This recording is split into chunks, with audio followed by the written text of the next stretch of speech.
네, 마이리틀 뉴스데스크입니다. 임경아 기자 나와 있습니다. 안녕하세요. 안녕하세요. 네, 자 오늘 인터넷 방송에서 시청자가 직접 뽑은 첫 번째 기사 보겠습니다. 제목이 대한민국 판사들의 징계입니다. 네, 오늘 더불어민주당 금태섭 의원이 대법원에서 받은 법관 징계 자료를 공개했습니다. 네.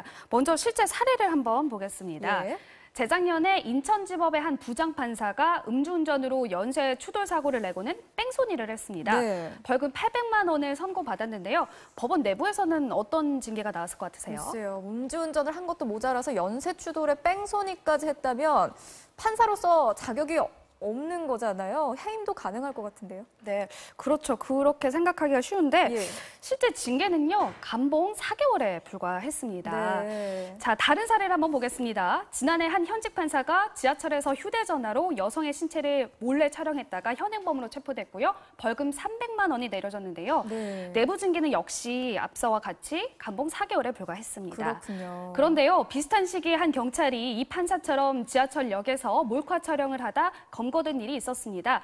참고로 이 경찰은 해임됐습니다. 경찰은 해임이 됐군요. 판사들이 유독 솜방망이 징계라는 얘기가 안 나올 수 없겠네요. 네, 2013년부터 올해 7월까지 비위 행위로 징계받은 법관이 12명이었거든요. 예. 근데 가장 높은 수위의 징계가 정직 1년이었습니다. 그렇군요. 판사들은 독립성을 지키기 위해 징계로 해임을 시킬 수 없도록 돼 있습니다.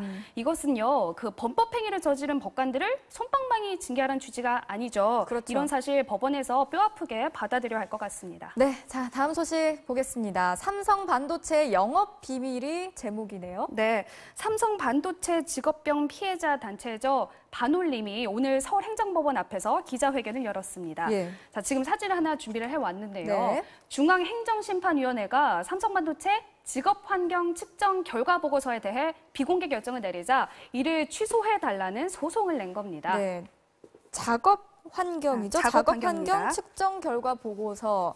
작업 환경에 대해서 측정한 결과가 담겼다. 이렇게 추측은 되네요. 네, 맞습니다. 사업장에서 사용하는 유해물질 정보가 담긴 보고서인데요. 예. 백혈병으로 숨진 한 삼성전자 노동자 유족이 이 보고서를 공개하라는 소송을 벌이면서 논란이 시작됐습니다. 네. 고등법원은 이 보고서가 경영상, 영업상 비밀에 해당하지 않는다고 판단을 했고요. 이를 근거로 고용노동부도 문서를 공개하도록 했습니다. 예. 하지만 삼성은 공정 흐름도나 설비 구성 등이 포함돼 이게 외부로 유출되면 타격이 우려된다는 입장입니다.